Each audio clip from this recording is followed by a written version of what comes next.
Welcome.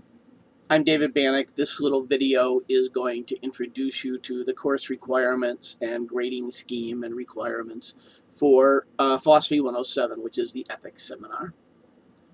So we're going to be answering the question, what do I have to do for this course? Which all of you, I suspect, are wanting an answer to.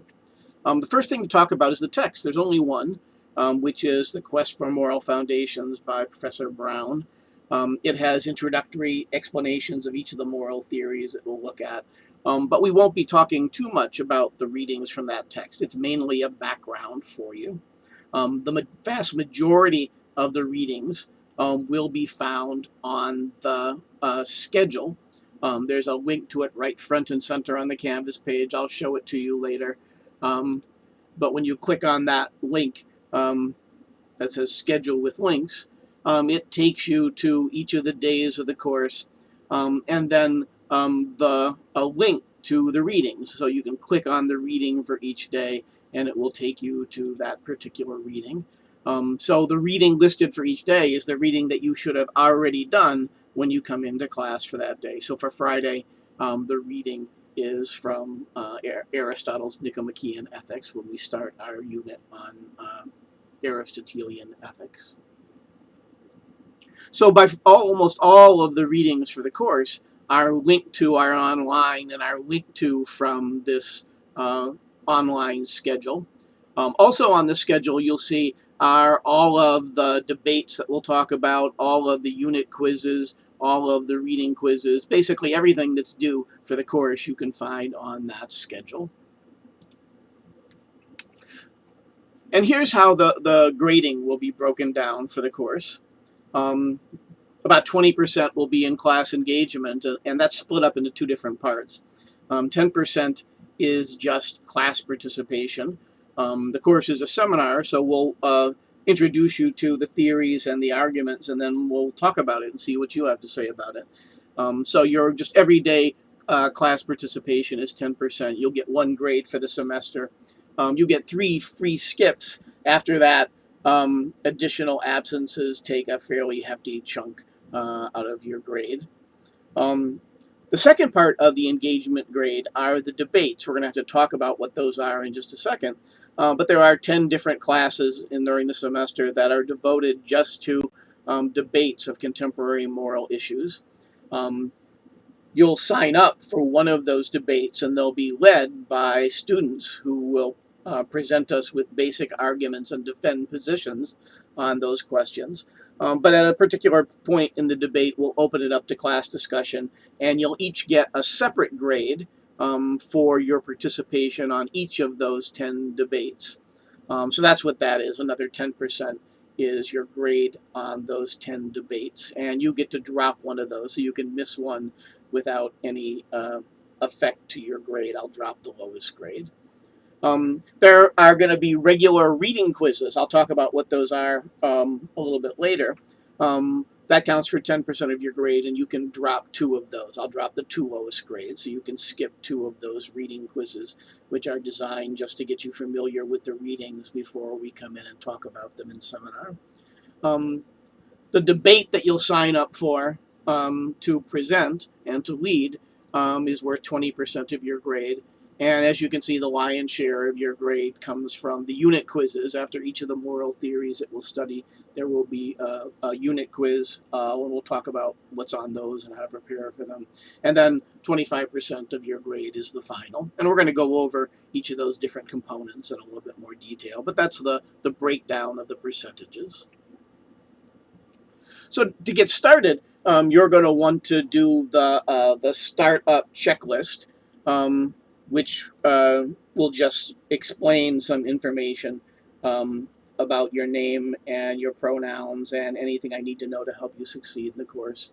And you're going to want to get started by signing up for one of the debates. You can ignore the Activate Your Voice thread. We're not using VoiceThread this semester. So as I said, the debate is worth 20% of your grade, and in some ways it's the debates are the centerpiece of the course. You're graded on them in 3 different ways, apart from the 20% that comes from your actual presentation. So you have to sign up for one of these 10 debates, and I'll show you how to sign up. And there are moral issues like healthcare or climate change or capitalism or lying or war or sex or abortion or human embryos, racism and immigration are our topics. And when you sign up, you'll sign up to argue either a pro side or a con side. And we'll show you how to sign up for that a little bit later. But all of you are responsible for participating and leading one of those debates by arguing for either the pro or the con side on one of those questions. And I'll show you on Canvas where to find the list of requirements and the structure of the debates. So besides your giving one, you're also going to be graded on, if you're not signed up for that particular debate, you're also going to be graded on your participation in the class discussion section of those debates. And the third way you'll be graded on the debates is that on the unit quizzes, each of the unit quizzes will have essay questions. Half of the quiz will be an essay question, and the essay questions will be you arguing for your position on some of the questions that are in these debates. So you'll see them when you sign up for a debate. You'll be graded on them and your participation in the debates, and then the long essays on the unit quizzes will be based upon the debates. And as I said, I'll show you where to find the summary of requirements for what you actually have to do, and then the structure of the actual debates. The debates are not a written assignment. You'll be graded just on what you actually say during the debate. But there is a set of written requirements. You have to hand in an introduction and an outline of some of the arguments that you'll give, just so that I can make sure that you've prepared. So I'll show you where to find the summary of the requirements. We'll talk more about them as we get closer to the actual debates. So there are also, we'll come back to debates when I show you on Canvas how to sign up for them. There are also reading quizzes, and they're not really quizzes in the sense that they're meant to evaluate you on the reading. They're really meant to be more like exercises that get you familiar with the important passages in the reading. So you can retake those reading quizzes. They're multiple choice or true-false quizzes on Canvas. You can retake them like 3 times. So on a true-false or multiple choice question, and then after you answer it, it will show you whether you got it right or wrong, and will give you hints about what you got wrong about it. Obviously, anyone would be able to answer in 3 tries, would be able to answer multiple choice or true-false questions all correct. So there's no reason why you don't get a full 100% on the reading quizzes, although you do have to do them. It takes a significant chunk out of your grade if you just ignore them. But you'll need to do them on the due dates that are listed on the schedule, and then we'll show you how they show up on Canvas as well. And again, you can take them up to 3 times just to familiarize yourself with the important points of the reading, to give you incentive to look at the readings before we talk about them in class. I'll drop 2 of the lowest grades of those reading quizzes. Reading quizzes and almost everything in the course, you can still do up to a week late. You can still get some credit for handing in the reading quizzes or doing the unit quizzes after the due date, but the longer it is after the due date, the more penalty you get, up to a week after which you won't be able to get to any of the things on Canvas anymore.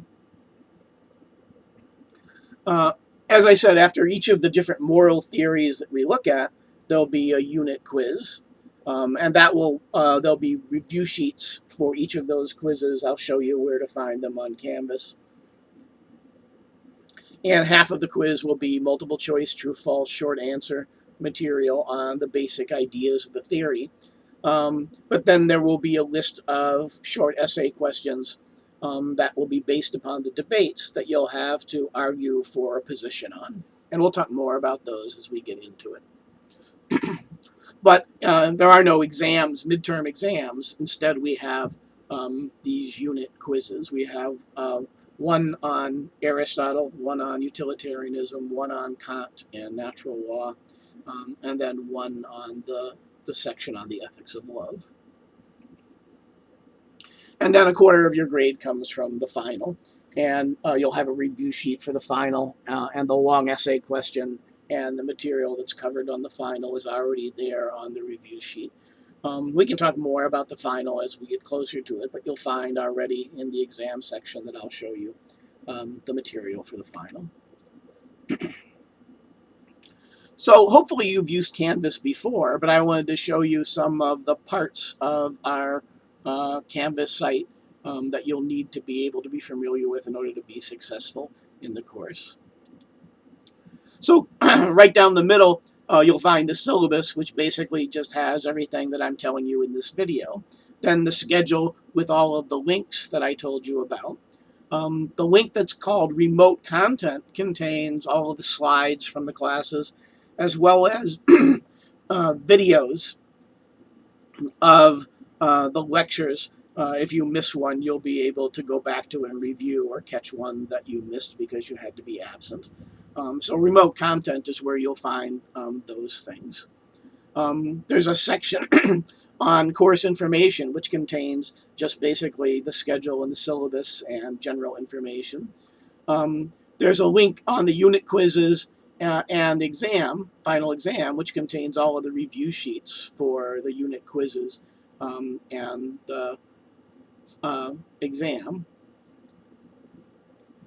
And then there's a section on the debates. And let me show you a little bit about the debates. This is where you'll find the summary of the requirements for the debate, what you have to hand in and what you have to be prepared for, as well as the structure of the actual debates. And we'll talk more about that as we get closer to them. Also, you'll find a list of topics and issues for the debates. If you click on that link, it would take you to this page, and then there's you can see how the question is stated and the basic issues for each of the questions.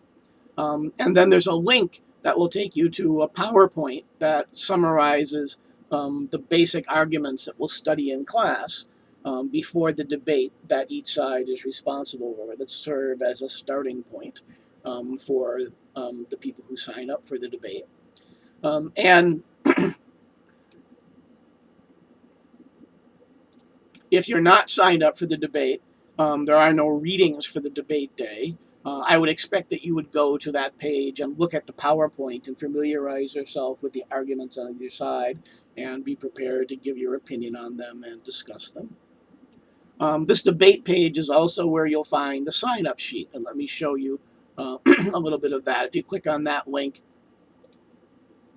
it will take you to this page, a little spreadsheet that has all of the questions and then little slots. You can sign up for the slot merely by clicking on it and just adding your name. You'll see that some of the presentations, the first three, you can work on as a team with somebody, whereas the rest of the presentations, there are no teams. There can only be one person on each side of the presentation. So don't try to sign up where it says do not use. There are no teams after the third presentation. If you work as a team with someone, you'll both get the same grade. I'll assume that you equally participated in the preparation. And you'll have to choose your teammate carefully because you'll be responsible for whatever nonsense or wisdom comes out of their mouth during the presentation. And as I said, it is your grade is determined by what you actually say. It's not a written assignment. So you have to have someone's consent before you sign up for a presentation with them. So if you decide to work together with someone as a team, you can both sign up together and immediately put your names in slot 1 and slot 2. What you can't do is if someone has already signed up for one of these slots, you can't just sort of come and glom on and add your name to that side without first getting the consent of that person. If you do that, I'll just delete your name. You have to get that person to email me to let me know that you have their permission to work with them as a team for that presentation. So no one can work as a team with you without your consent. So if somebody signs up on the second slot and you don't want them to, tell me, and we'll let them know that they'll need to sign up for a different slot. But if that's okay, you can send me an email and let me know that it's okay. If you're both signing up and decide to work as a team, you can both put your name in together. You only have to email me if you're adding a second slot after someone has already signed up for the first slot. You'll note that there's a pro side and a con side. It's very important that you know which side you're signing up for. Again, you can go to the presentation topics or the debate topics and read each of the questions very carefully. You can click on the link and look at the PowerPoint. It will tell you which is the pro position and which is the con position. Sometimes it'll be confusing. A lot of these are stated sort of negatively. Is lying immoral? Is war immoral?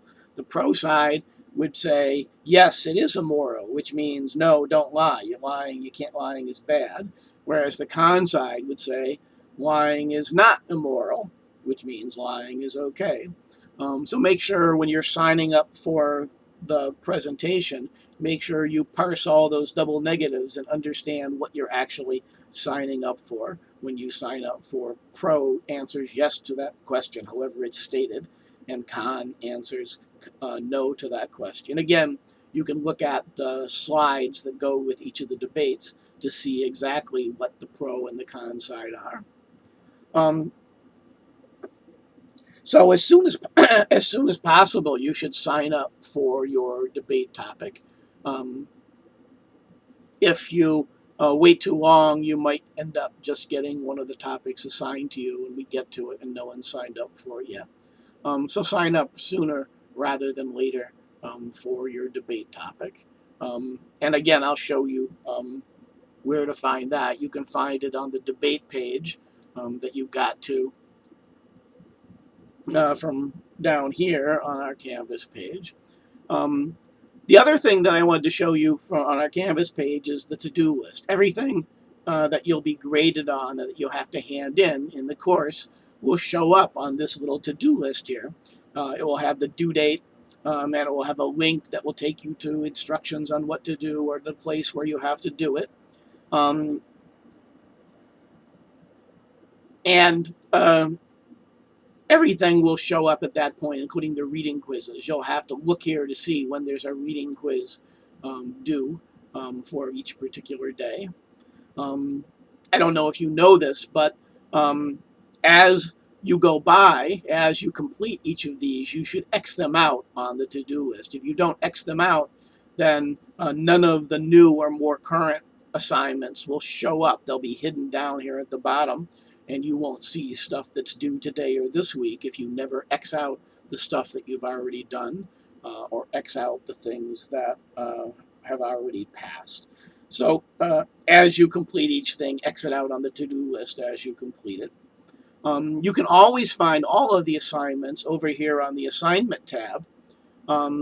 Even if the due date has passed and you want to hand it in late, you can hunt it up by clicking on assignments and hunting up the correct quiz or assignment. The only other thing to show you are each of these weekly links that you can get to here. They simply take you to another copy of our schedule for each week. It takes you directly to whatever week you click on.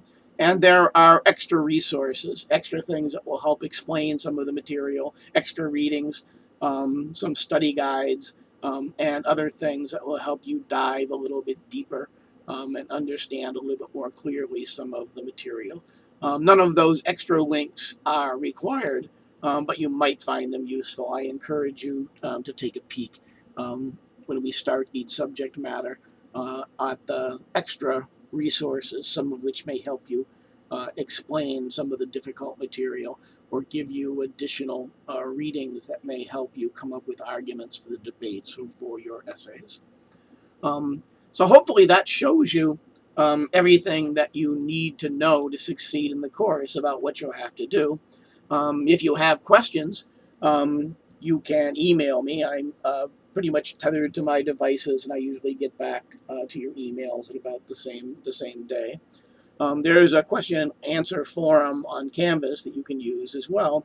And you can always make an appointment or come up and drop by the third floor of Bradley House during my office hours. You can find my schedule, my office hours, as well as other hours that I'm around on campus, but at which you can make appointments with me either in person or on Canvas to deal with any problems or questions that you have. I'm always very happy to answer your questions. Don't worry and get anxious and be confused. Instead, email me, drop me a line, and we'll sort it out very quickly. So I hope you do well. I hope you succeed in the course. I look forward to seeing you on our first day of classes.